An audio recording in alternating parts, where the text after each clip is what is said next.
Pode a arquitetura alterar o cérebro?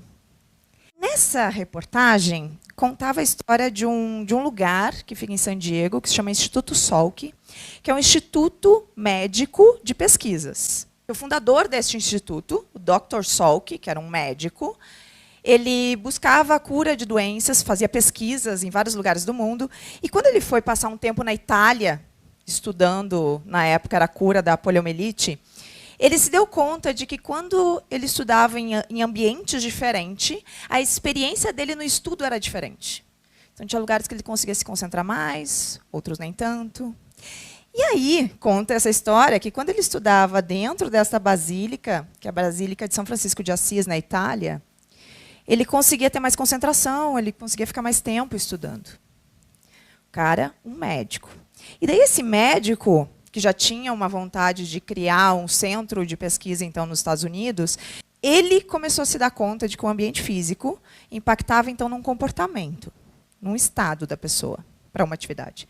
E aí ele volta para os Estados Unidos, isso é 1960, por aí, e ele chama um arquiteto, na época muito renomado, Louis Kahn, se alguém aí da área da arquitetura deve conhecer, e ele pede para Louis Kahn criar um ambiente físico de estudos, de pesquisas, que tivesse a atmosfera de uma basílica, porque ele queria que as pessoas tivessem a mesma experiência que ele teve aqui, só que não podia ser uma basílica. E aí ele cria, Louis Kahn, então, projeta um lugar que se chama Instituto Salk, que fica hoje em San Diego, que é esse lugar. A gente vê algumas características, por exemplo, muito tradicionais em edificações religiosas, que é a simetria. E quando a gente olha aqui, a gente também enxerga a simetria. Tem uma outra característica clara aqui, que é a questão da altura, do pé direito. E daí, quando a gente vê o projeto do Louis Kahn, como é que ele tratou isso, e ele coloca o céu como uma altura infinita, entre outras características. E aqui, gente, são centros de estudos, então, aqui estão sendo descobertas curas de doenças. No eixo dessa simetria tem um espelho d'água, estão vendo? Que eles chamam que esse é The River of Life.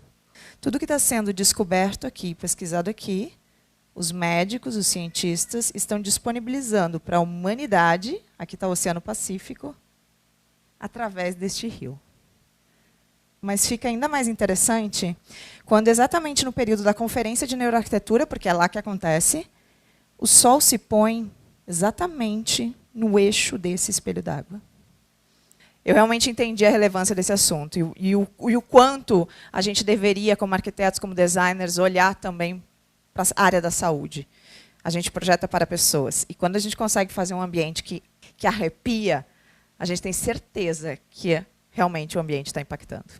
Tem lugares que vocês realmente se sentem bem e dizem, putz, eu podia ficar o dia inteiro aqui. Vocês conseguem pensar em algum lugar? Agora, tem outros lugares que, putz, não sei o que acontece, mas a gente não consegue ficar. Ou quando você está num escritório, trabalhando no seu ambiente de trabalho, e tem uma pessoa que atende o telefone e acha que está em casa. Como é que pode? Às vezes a gente está tão bem, estou tão equilibrado. Mas daí tu entra num ambiente, ou tem alguma pessoa que está ali e te tira do sério. Então, como é que a gente está sendo moldado por esses ambientes? Seja ambiente físico, seja as pessoas que fazem parte dele. Isso aqui foi uma pesquisa que foi feita pela Organização Mundial de Saúde, gente, que publicou que o Brasil é o país que tem a maior taxa de transtorno de ansiedade do mundo. E somos um país que tem a maior taxa de depressão da América Latina. Obesidade é algo que pouca gente está falando, mas a Organização Mundial de Saúde estima que em 2025 mais 50% da população mundial vai ser obesa. Graças a Deus eu encontrei este TED que me motivou um pouquinho mais, que esse foi o estudo mais longo feito sobre o que faz uma vida ser boa de fato. Vale muito a pena assistir esse TED, porque ele chega à conclusão de que realmente o que faz sentido na nossa vida não são as telas, nem outras cocitas. São bons relacionamentos, são pessoas, estar com pessoas. E é por isso que a gente olha daí para a arquitetura, e já que o ambiente físico impacta no ser humano, a gente precisa olhar para esse ser humano e para onde essas pessoas têm essas experiências. Porque a gente passa 90% da nossa vida dentro de ambientes construídos, gente. Então, o estudo da neurociência aplicada à arquitetura vem justamente para comprovar isso, para mensurar isso e para dar base para arquitetos e projetistas fazerem projetos mais humanos, espaços que vão impactar positivamente nessas pessoas. Rapidamente, alguns estudos que já estão acontecendo, só para vocês terem uma ideia. Essa aqui é a Ivy Edelstein, é uma das poucas arquitetas no mundo que também é formada na área da neurociência. Inclusive, no próprio laboratório, ela tem um laboratório junto ao escritório dela, onde ela coloca a realidade virtual. Enquanto a pessoa está enxergando o projeto, ela também está mensurando a resposta do cérebro dela. Alguns outros instrumentos que também são usados em pesquisas, eletroencefalograma, que é esse EEG, você coloca aqui na cabeça da pessoa com sensores, avaliando o cérebro dela enquanto ela está num ambiente. Eye tracking é um equipamento que você consegue ver para onde é que a pessoa está olhando. fMRI, ressonância magnética, hoje a gente consegue olhar o cérebro de fato com mais profundidade. Esse é um outro pesquisador muito reconhecido hoje na área da saúde.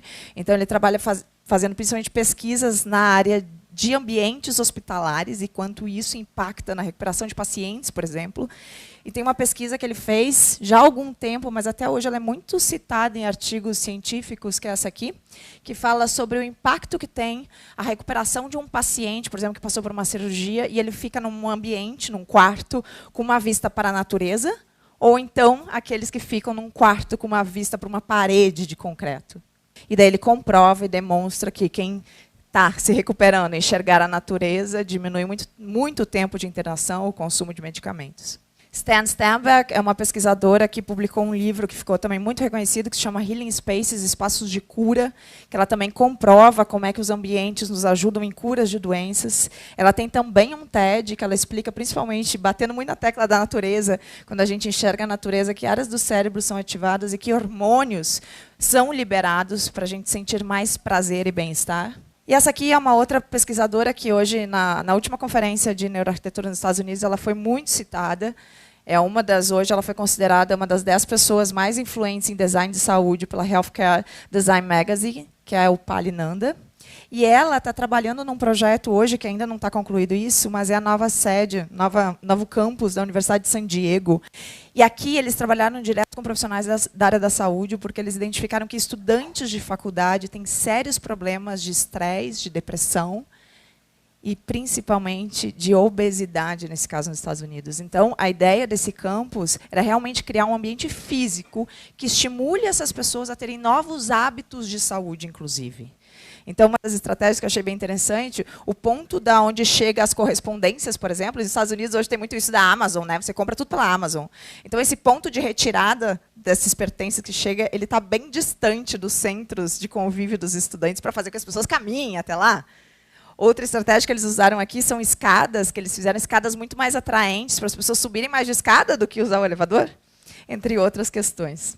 Aqui foi uma experiência que eles fizeram com uma escada, é uma saída de uma estação de trem. Então, olha só, todo mundo usando escada rolante. E daí eles criaram algo atrativo nessa escada. E aí eles veem que as pessoas, a partir dessa experiência, dessa curiosidade por essa experiência, elas começam a usar muito mais as escadas do que as escadas rolantes. Deu para entender o que é a neuroarquitetura? Da gente levar a neurociência aplicada à arquitetura para, de fato, fazer ambientes aí mais humanos que impactem de uma forma positiva as pessoas.